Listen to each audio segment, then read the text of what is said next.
Well, hey everybody, and welcome back to Kiki's Kitchen. We are trying to get a few things done this afternoon. It has been busy since I returned. I have done laundry and caught up on my ironing, and yes, I do still iron. Believe it or not, I'm one of those. I have a tendency to do it more in the summer than I do in the winter because there's more like ironables, like cotton things or whatever. But I caught up on all of that stuff. Been to the grocery store, got my hair cut, all those little errands, so now it's time to cook. Tonight, I am making some just plain old chicken cutlets, so to speak. I'm going to make them all, and then I will use what we're going to use, and then I'll freeze the rest, and I'll take them out and bake them off when I want them, and I'll have them, and they'll be nice, crisp, and crunchy for all various applications. So we're going to get started. I did want to show you something. And I don't know if the light will ever be good enough for you to be able to see the difference, but can you see that this egg is, I have farm fresh eggs and egg in here, and I have a store-bought egg in here. And honestly, so you'll never be able to see this, I'll never get it there. This one is the farm fresh, and that one is the store-bought. And I'm telling you, there is a vibrancy about the difference in color. It really is, in the difference in the size of the yolk, and it's just a richer egg for sure. So if you have the opportunity to get them, that's the way to go for sure. What I have here is my little breading station. I have flour in this pan. Move it down just a little bit, but I have flour in this pan, and you know, how much you need is going to depend on how much chicken you're doing. So for the moment and for what I'm doing, I'm just telling you what I've got. I've got flour, and then I've got cornstarch. So I'm going to put to this, I've got about a half a cup of flour in there, and I'm going to put about 3 heaping tablespoons of cornstarch into that. It really gives it some great crunch. Hang on one second. I gotta get my other spoon and my whisk. So I'm going to whisk those two together, just my flour and my cornstarch. It really does give it some good crunch. And then in this, and then those are my eggs. And then in this one, I have some Pecorino Romano Parmesan. And I'm mixing that with Italian Panko breadcrumbs. And it just gives the breadcrumbs great flavor. And you can't ever go wrong when you're using Pecorino Romano, that's for sure. So that's all mixed up. So now to my eggs, I'm gonna add, I just had it, there it is, a splash of milk.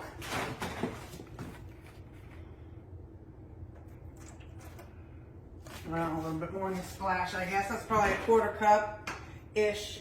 I'm gonna get this oil going. In here, I've got canola oil, but you can use avocado oil, vegetable oil, any kind of a light oil. You don't want to use, for what my purposes are, I don't want to use olive oil because I'm gonna cook these quickly, and I'm bringing it to a high temperature, and those olive oil doesn't exactly respond well to high temperatures. So I've got that mixed around. Now what I also use for my chicken, this is Aldi chicken, and I have I think there's about 6 pieces in here, and they're all pretty good size and thicknesses. So this is a half of a chicken breast, right? That's a half.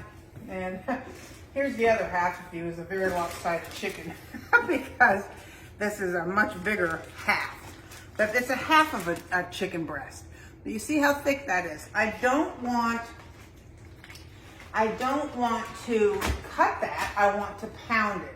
So I put it in a Ziploc bag and I lay it flat. I lay it what would be skin side up, and I pound it. I'm not going to do that because it's going to cause all kinds of racket. I'm going to show you these that have been pounded and see how nice and thin that is. And if you cut it, cut it in half lengthwise, you're not tenderizing the meat, you're just cutting it. So that's why I like to pound them. Now, that one breast, look how big that is. I will likely, depends on what your use is. These may go into a salad, they may go into a lettuce wrap. I'm not sure what I'm doing with them yet. So let's just, for the moment, we'll cook it whole. So it's gonna go in to my flour mixture first. So it's nice and well coated. Shake off anything you got excess. Into your egg.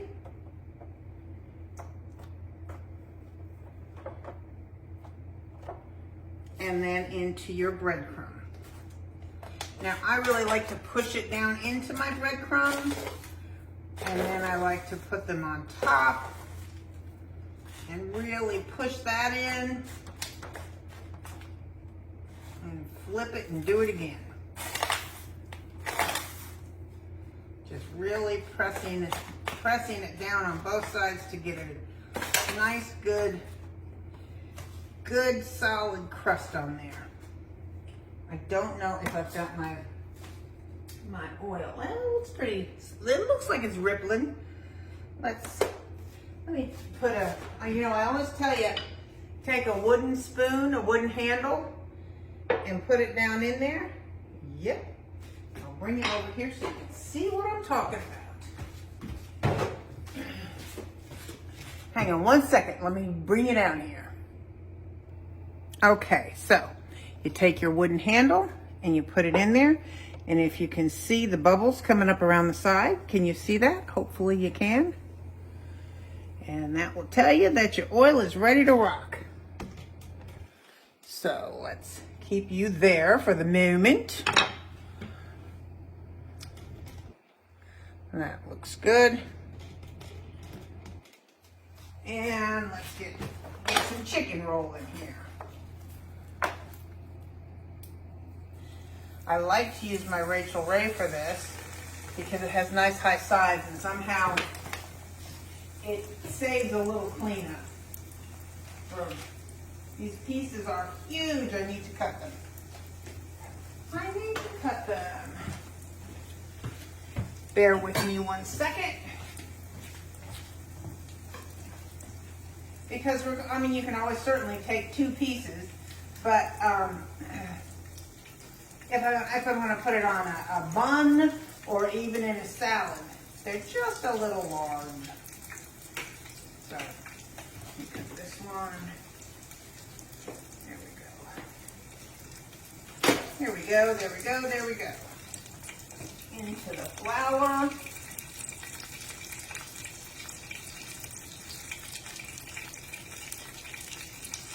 Take it off. Egg. And coating. It already smells fabulous in here, y'all. But it's hard to have anything with Parmesan cheese cooking that doesn't smell good. This is simple, and like I said, and then what I do is I'll take it out of here, I'll brown it on. Remember how thin it is. It's not going to take long to cook. As a matter of fact, this piece already wants to be flipped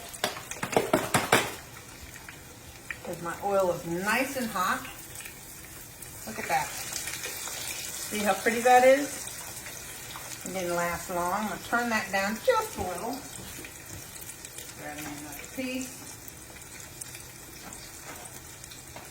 Let me get this full, and then we'll chat a minute. Well coated.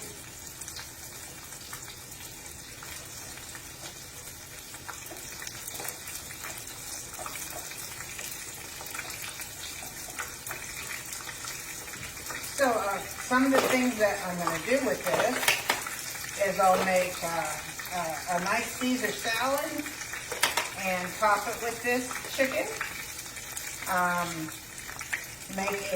Using butter lettuce, make a wrap. That's a great summer dinner. husband gets so hot at work that he doesn't really like a hot dinner in the summer. So, and let me get another cookie sheet for Lindy.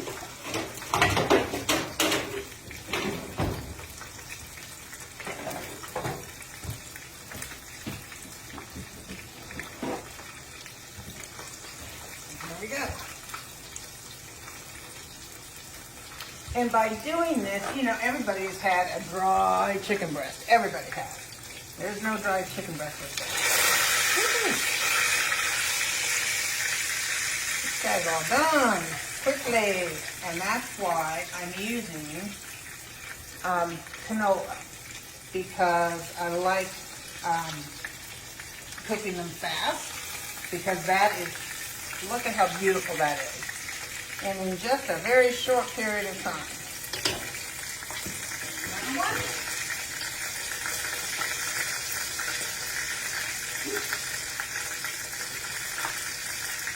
Got a couple going in here.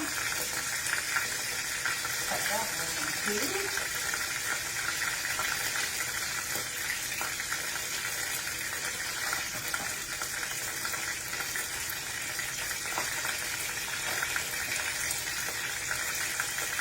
Hang on, I'm going in a second.